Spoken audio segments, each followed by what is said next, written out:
right?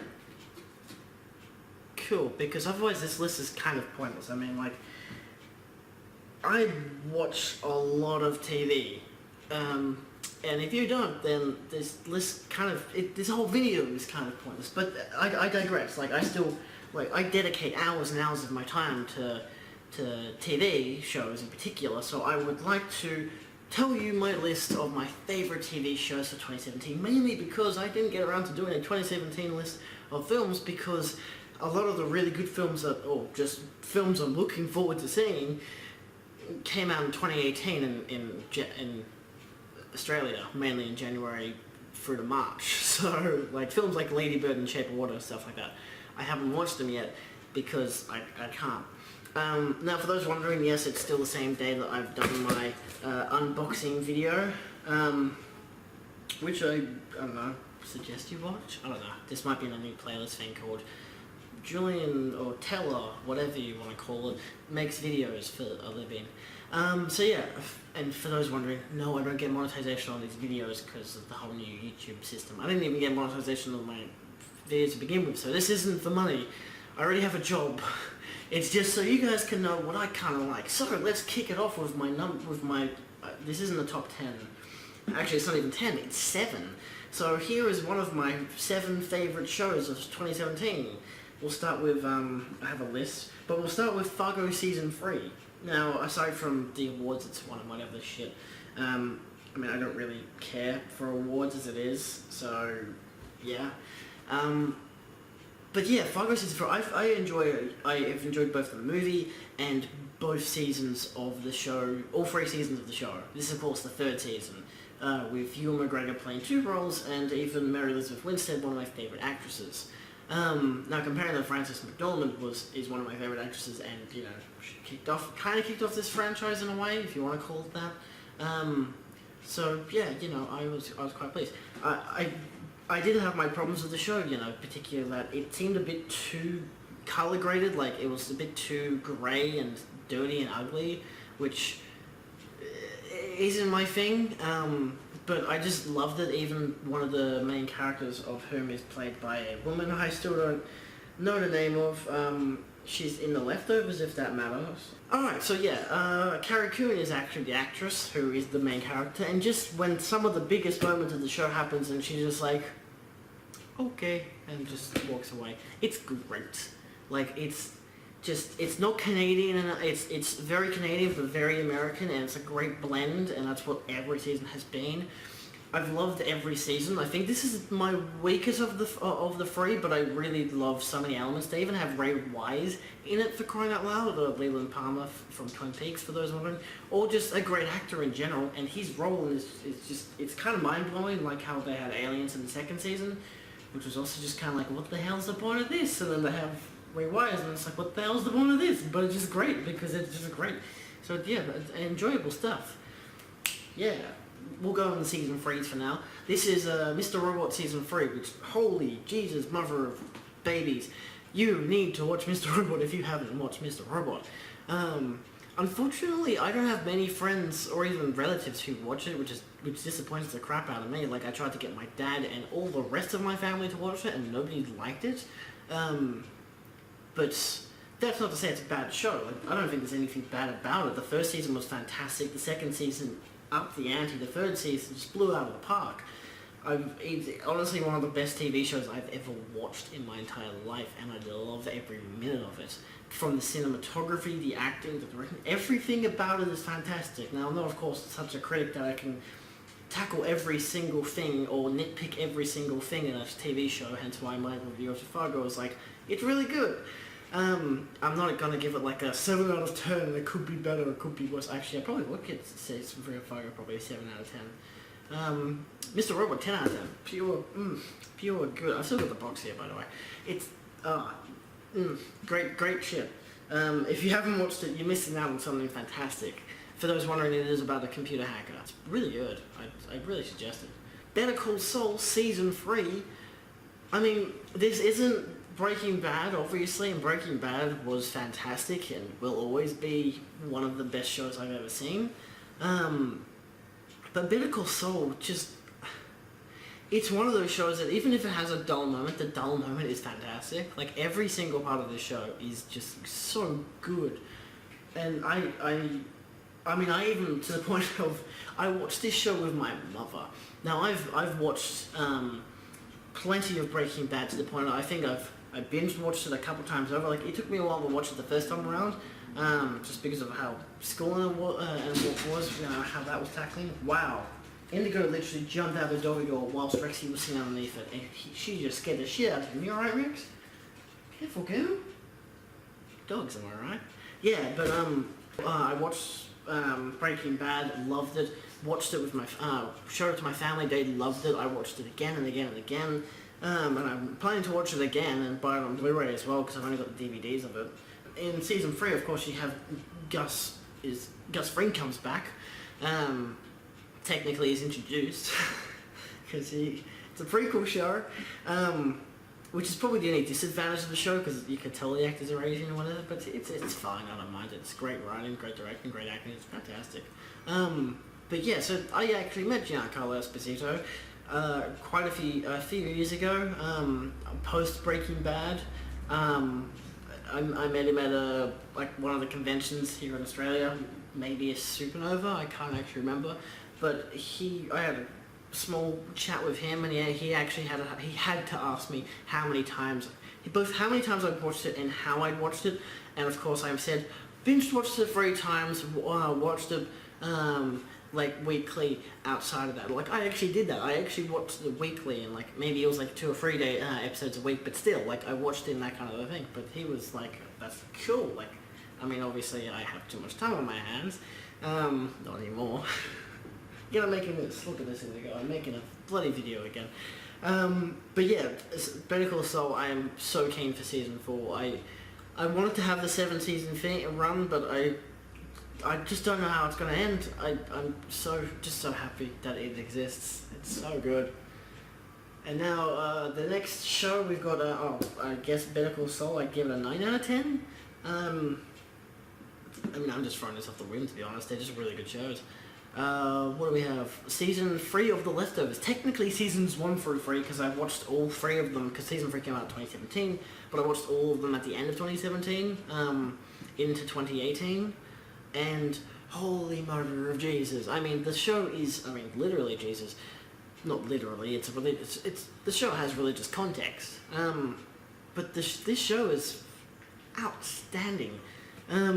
Like, the first season was already amazing as it was. The second season has an interesting writing pattern, which I found. I didn't know if I was to get if it would annoy me or not. I think it's great for a first time around. The second time around, it's like, oh, you already know this is gonna happen. I mean, look, you already know everything's gonna happen once you watch it a second time around. But it's such a great show. The acting, Justin Theroux or Xerox or however, whatever machine his actual name is it a Xerox machine? I'm asking dogs. They weren't even born before Xeroxes probably became extinct. Anyway, but yeah, it's a fantastic show, and the third season in particular escalates to that point for me because it touches home on more bases than you expect. Because it's set in Australia. Legit, the third season, they just like 3 episodes in, they're like, we're gonna go to Australia! And it makes sense because one of the other characters in the previous season had left for Australia, and in the third season they're like, let's actually go to Australia! And stop the end of the world, or however they describe it. And it is great. They go to Melbourne, and they go to places that I've walked past and been at, and I'm just like, holy Jesus, how did I not know that this existed? Like, this was like filmed in like 2016 or whatever. I had no idea. Of course, that was during my year 12 year, so I wasn't really paying attention to what was going on in the world because I didn't really give a crap. So yeah, those are my season 3s. Yeah, there was a lot of good season 3s. Unfortunately, that was the final season of The Leftovers. I'd probably give that whole show 8.5 to a 9 out of 10 for the whole entire show because it's just, oh, great. Damon Lindelof, you can make some good content. Arguably not lost. Now we do have one more season 3, but that's my last list one. We got 2 season 1 shows, so we got The Handmaid's Tale, which, I mean, a lot of you have probably heard of, based on the book. I didn't read the book. I have a friend who did read the book and says it's fantastic, so I'm like, hey, cool, that's good for you. Handmaid's Tale, I honestly actually never finished the first season because I've just been so busy I haven't gone back to it, but I've watched the majority of it. And I really love it. Like, it's daunting. Like, I mean, I'm not going on like the feminist or SJW or whatever. I'm going on the post-apocalyptic kind of aspect. Like, still on the religious core. So it's kind of like The Leftovers, but not. So like The Leftovers is like 2% of the world's population just vanish in the blink of an eye, you know. They're like, holy crap, what the hell, 3 years later, and that's where we tell our story, you know. Which is kind of an interesting jump. You just go straight to 3 years later. But it's just great. And this show is just, it does kind of the same thing. Like, you have this event, and which is that women can't give, like, there's only like certain people can give birth or something like that. Kind of like Children of Men, but not as pessimistic. Children of Men is a great film. But yeah, this show is just absolutely wonderful. It is I mean, Wonderwall's a bit of a stretch component. It's daunting as hell. Like, it actually made me purely scared just for the possibility this might happen. Like, I mean, you could look at stuff like the picture up on screen, because I can't remember what the title is, all like 2012 and stuff like that. They're like big disaster films, it's like, oh, it's global warming and whatever, pushing that fucking message into your skull. But not, like, in a very obvious way. Like, I mean, the first film I mentioned, it starts with that. Like, it starts with, oh, look at this, and so does 2012. They both start the same way. I mean, 2012 is worse, considerably. But that's just like an obvious, like, oh, look, the world's ending, so it's just going to blow itself up into some distinction, you know, either with lava or with ice. But this show is the kind of post-apocalyptic thing that's like, the apocalypse is a religious-like thing. It doesn't take people away. It just dismantles societal control. Of course, from my knowledge, it's just in America in the show, but holy crap, it's good. So yeah, I'd suggest that. I think that's on SBS still, so I'd really suggest that. It's wonderfully photographed. Its acting is tremendous. The directing, the writing, everything about it. Like, I mean, with all of these shows, all these things are almost top notch, depending on the show. I give Handmaid's Tale a 9 out of 10. It's only because that last out of 10 is just, it's because it's just so daunting. I kind of lack in rewatchability because it's just scary to watch. Like, it's the kind of horror that isn't jump scares and ugly people or whatever the fuck you count as horror these days. It's instead, this could happen and it seems so real and it's scary. And it's scary good. Next up we have, of course, I had to put on a superhero show, Legion. It doesn't seem like a superhero show, so that's actually why I put it in. It's so, like, I'm so obsessed with David Lynch films as it is. Like, this is just a wonderful maniacy of just everything is on fire. If you haven't watched Legion, which I highly recommend it, I'd probably give it 8 out of 10. It is just the craziest show I've ever seen. Dan Stevens is perfect. The Aubrey Plaza, I mean, I love her as an actress, and she does some great characters, especially in Parks and Rec, but just her character in this show is so f***ing good. And just the visuals, the trippy nature of it. They have a whole dance sequence in the first episode. It made me fall in love. It was even the first or second episode, but anyway, it made me fall in love with the show so much so that I bought it on Blu-ray the day it came out. I didn't get the chance to watch it again because I was so busy watching Leftovers, and then I decided the move happened and I boxed it away, and now I can't get it out of my box because it's in a storage unit, so I can't actually watch it again. But it's really good. It's worth watching so many times. Whilst editing, I'd forgotten that I hadn't actually mentioned a few shows. One of them that I only just finished in the process between filming and editing, so it's still a 2017 show, but I figure I should still put in the list as I rather enjoyed it. That show is American Gods, season 1. I haven't read too much of the book. I got it for free a while back at a convention, which was cool.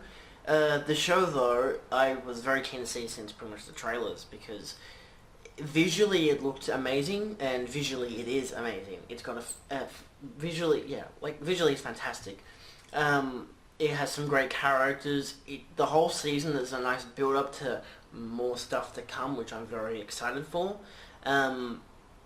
additionally, the narrative choices, like how they present each episode and all that's like just how they write every single episode is it's not completely conventional. Like, it's still kind of just, it's a road trip kind of show, but they have a destination to reach by the end of the show, which is gonna be, it explains who more of the characters are, and pretty much brings you full frontal into the reality of the show, which is very nicely done.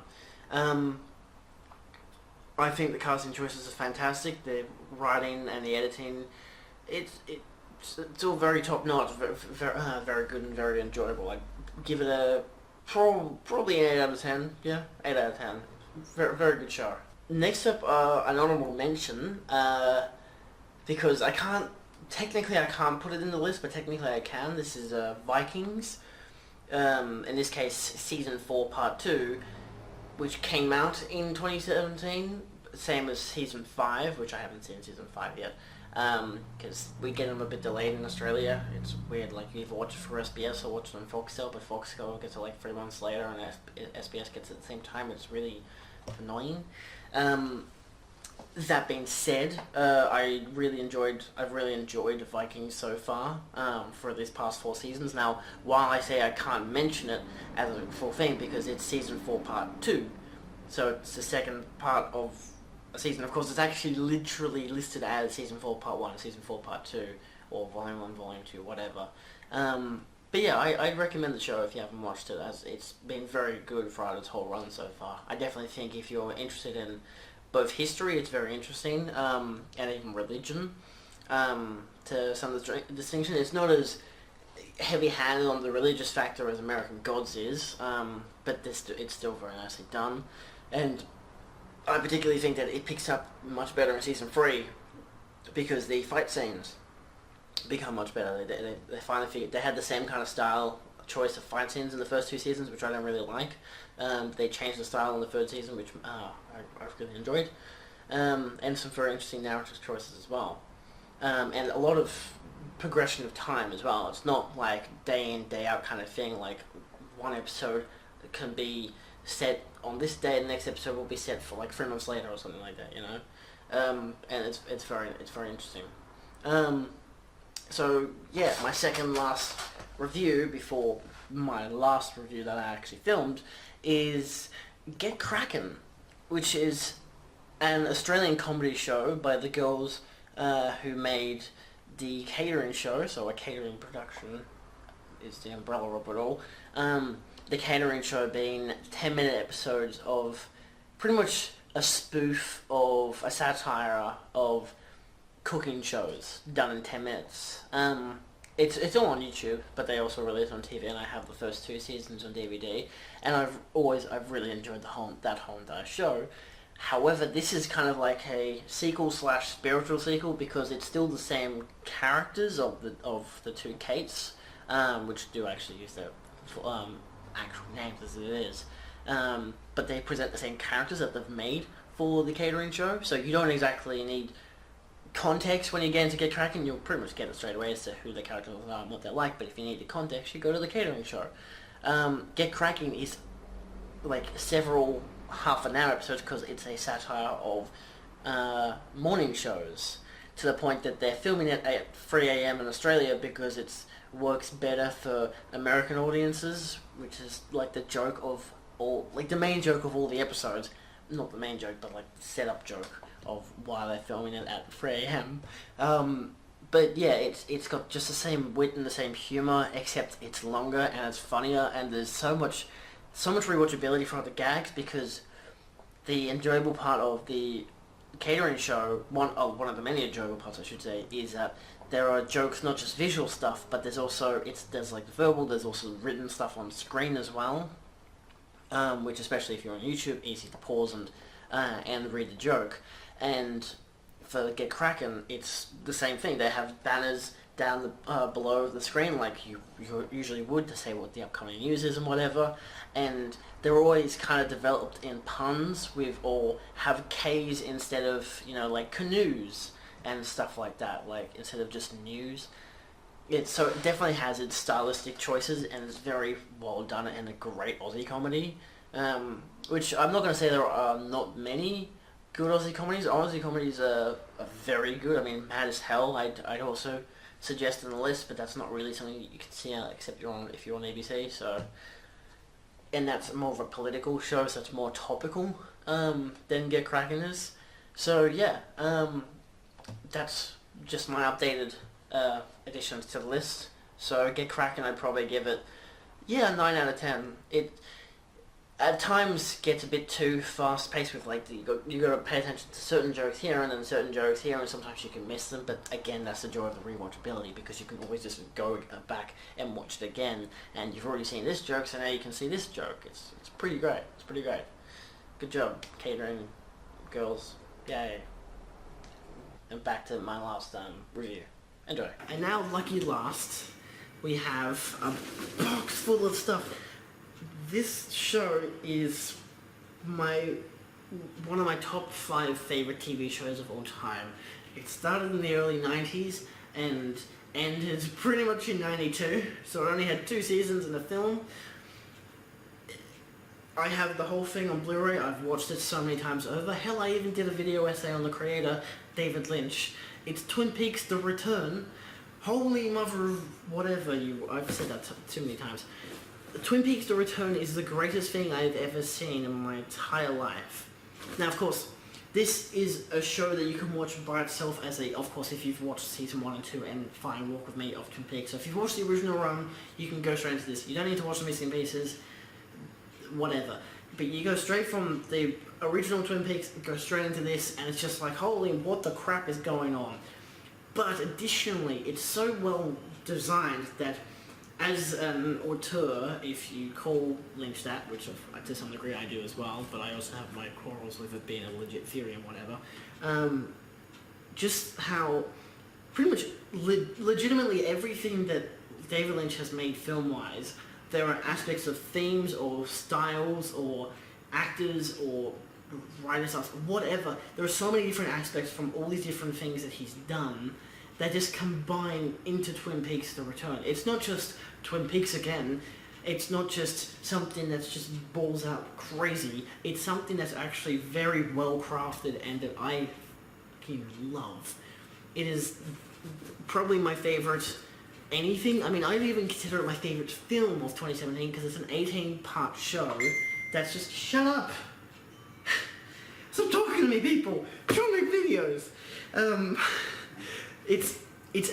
You could watch as a solid 18-hour long film. Like, people even argue, is it a film? Is it a miniseries? Is it a TV? What is it? Like, I still consider it a TV series because even though it was released on streaming services here in Australia, it is, as it goes, a show for TV. I mean, it even has the whole discussion about us as viewers watching a TV show. Like, in the very first episode, it's like, it just fucks with our expectations to the literal point of it has 2 characters watching the box. Of course, it's just a theory and whatever. And then the weird shit happens in the box, and it's kind of like, the box is kind of a representation of the show, and we're a representation of the people, and how the show's just like, fuck you, audience, we're doing our own thing, and it's going to be absolutely amazing. And it is absolutely amazing, and you need to watch it. If there's anything on this list, I would suggest 100 times over, because this is an 11 out of 10 show. That's how good it is. It is the best thing ever. Now, of course, a lot of arguments that are going to be against it, like, oh, it's slow, or there are, plot lines that just don't go anywhere, or there's this, and there's that, and there's this, and there's that. Again, if you know David Lynch stuff, it makes sense. The pacing of it being slow actually works on a comedic interpretation. Like, a lot of the slow stuff, you can take it as really tense and just like, oh my god, you can take it as, oh my god, this is boring, get on with it. Or you can take it, like I did, as both tense and this is hilarious. David Lynch has actually done some really goddamn funny shit in his time. Of course, I wouldn't really consider anything he's done pure comedy, like none of it's really made for the comedic purposes. You can even watch the original Twin Peaks and be like, yeah, a lot of this stuff is comedy, but it's also like a satire, or it's a commentary, and it's this and it's that, and it's just...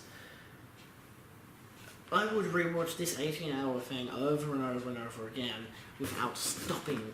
That's how much I love it. Holy crap. And I will probably do an unboxing of the Blu-ray when it comes in the mail, because it's quite a nifty little thingy. It's quite nice. That is my list of 2017 TV shows that I really liked.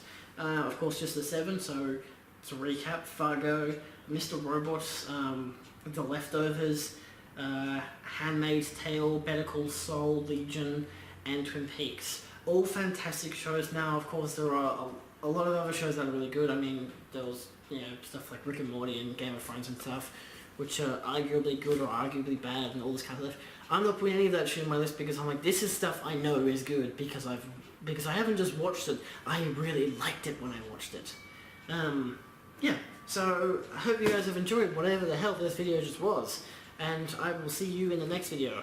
If you guys want me to do more stuff like this or have any suggestions for more me talking to you kind of videos about whether it be films or whatever, and I might get back into video essays at some stage, then hey, comment section right there. Also subscribe buttons and stuff, playlists as well, I don't know, a whole bunch of stuff in this channel. Anything's possible. It's pretty great. Alright, I'm gonna go watch some more films. Adios.